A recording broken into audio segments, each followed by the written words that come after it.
नमस्कार. Cook with Sonali मराठीजमध्ये तुम्हा सर्वांचे खूप खूप मनापासून स्वागत. तर आज आपण पाहणार आहोत सांबर. अगदी हॉटेलच्या चवीचे सांबर घरच्या घरी कसं बनवायचं आणि तेही साध्या सोप्या पद्धतीने, ते आज आपण इथे पाहणार आहोत.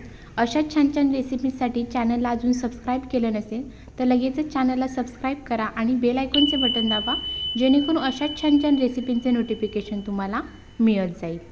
अगदी हॉटेलमध्ये बघा ज्या चवीचं आणि दाटसर असं हे सांबार असतं, तेच आज आपण घरच्या घरी बनवणार आहोत. चला तर मग सुरुवात करूया. इथे मी कुकरचा डबा घेतलेला आहे, तर त्याच्यामध्ये आपण डाळी घेणार आहोत. तर डाळी घेताना एका वाटीने मोजून घ्यायची आहे. तर इथे मी एक छोटी वाटी घेतली, त्याने एक वाटी इथे मी तूर डाळ घेतलेली आहे आणि त्याच वाटीने अर्धी वाटी इथे मी मसूर डाळ घेतले आणि अर्धी वाटी मूग डाळ घेतले. आता आपण ह्या सर्व डाळी स्वच्छ 2 ते 3 पाण्याने धुवून घेऊया. आता इथे डाळी धुवून घेतल्यात, त्याच्यामध्ये घालायचा आहे टोमॅटो.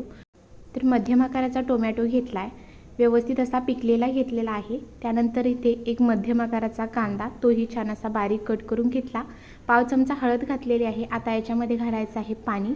पाणी अगदी जास्तही घालायचं नाही. तर इथे तुम्ही पाहू शकता डाळीच्या वरती अगदी थोडंसं पाणी आलेलं आहे, एवढंच पाणी घातलेलं आहे.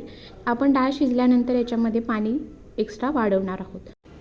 आता हा असाच डबा बाजूला ठेवायचा आहे आणि इथे दुसरा डबा घेतलेला आहे, त्याच्यामध्ये काही भाज्या घेणार आहोत. तर इथे मी अर्धी वाटी भोपळा घेतलेला आहे, पाव वाटी गाजराचे काप घेतले, त्यानंतर इथे एक वांगं घेतलेलं आहे, ते बी छान असं बारीक कट करून घेतलं आहे आणि इथे घेतलेले आहेत शेवग्याच्या शेंगा.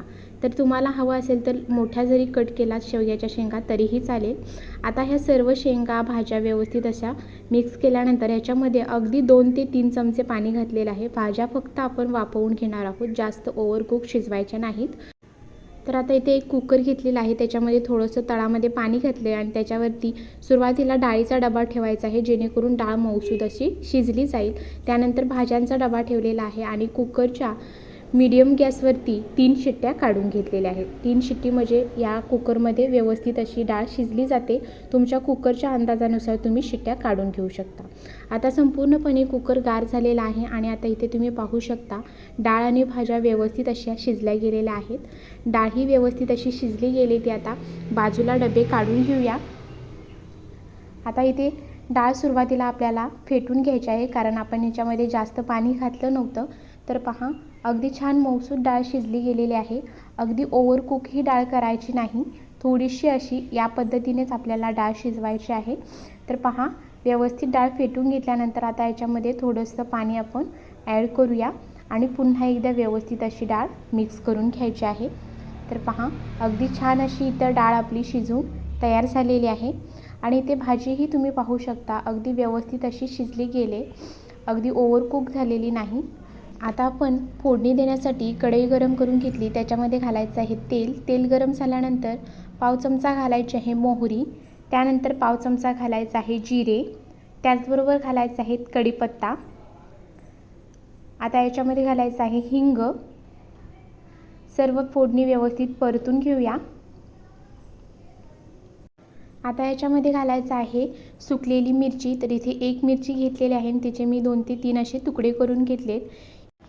मिरची तेलामध्ये व्यवस्थित अशी परतून घेतली. त्यानंतर इथे घातलेलं आहे घरगुती लाल तिखट आणि आता आपण हे तिखट छान असं परतून घ्यायचं आहे.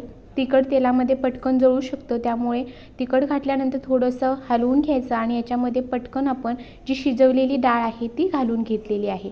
पहा 2 चमचे इथे मी डाळ सुरुवातीला घालून घेतले, व्यवस्थित अशी मिक्स करून घ्यायची आहे आणि आता आपण याच्यामध्ये जी संपूर्ण उरलेली डाळ शिजवून घेतलेली आहे ती घालून घ्यायची आहे. त्यानंतर आता याच्यामध्ये घालायच्या आहेत शिजवलेल्या भाज्या. तुम्हाला जर भाज्या ह्या अशाच आवडत नसतील तर तुम्ही ह्या भाज्या थोड्याशा मॅश करून जरी याच्यामध्ये घातलात तरीही चालेल, पण या पद्धतीने मॅश न करता एकदा सांबरमध्ये अशा ह्या भाज्या घालून बघा, खूपच छान लागतात. तर आता याच्यामध्ये घालायचं आहे पाणी. पाणी शक्यतो गरमच वापरायचं आहे. तुम्हाला जितकं सांबर बनवायचं आहे त्या पद्धतीने इथे तुम्ही पाणी ॲड करू शकता आणि पुन्हा एकदा सर्व व्यवस्थित मिक्स करायचं आहे. इथे तुम्ही पाहू शकता सांबरला अगदी अप्रतिम असा कलर आलेला आहे. हलकीशी उकळी यायला सुरुवात झालेली आहे. आता याच्यामध्ये घालायचा आहे चिंचेचा कोळ. तर त्यानंतर घातलेला आहे त्यामध्ये 1-2 चमचे सांबर मसाला, सांबर मसाला घातल्यानंतर व्यवस्थित असा मिक्स करायचा आहे, कारण तो खूप असा बारीक असतो, त्याच्यामुळे त्याच्या गुठळ्या होऊ शकतात. त्याच्यासाठी संपूर्ण सांबर मसाला व्यवस्थित मिक्स केलेला आहे. आणि आता याच्यामध्ये घालायचं आहे गूळ.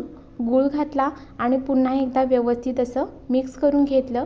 त्यानंतर घालायचं आहे चवीनुसार मीठ आणि व्यवस्थित असं सांबर जे आहे ते मिक्स करायचं आहे.